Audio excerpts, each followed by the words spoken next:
Ну что ж, ребятки, я поздравляю всех тех, кто дошел до конца. Я надеюсь, у вас все это получилось, и вам было это хоть немножко интересно.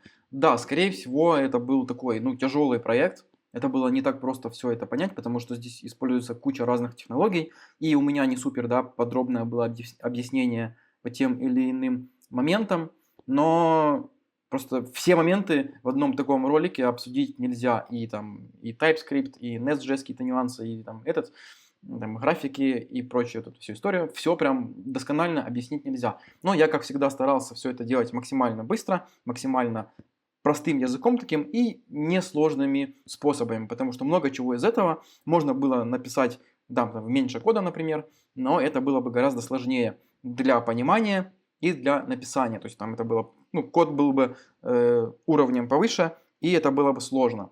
Я всегда стараюсь это, конечно же, делать все максимально просто, потому что мой канал рассчитан на аудиторию, которая, ну, скажем так, новички, на новичков, более-менее. Поэтому я и всегда все делаю вот так вот простыми. Где-то, может, неправильно термины использую, но стараюсь как можно четче донести, да, ту информацию, которую я хочу донести. И еще раз напоминаю, что если вам все-таки нужен исходный код, то можно будет его получить по ссылочке в описании, оплатив подписку на Patreon. И если же все-таки такая тема с большим количеством роликов, с большой разработкой приложения вам была интересна, то вы можете поддержать меня также на Патреоне или просто хотя бы поставить лайки под эти видосы.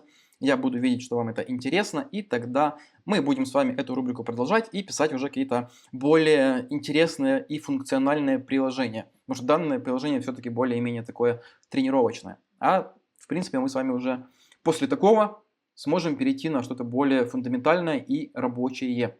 Поэтому, ребятки, спасибо за вашу поддержку, спасибо всем тем, кто был со мной до конца в этих роликах.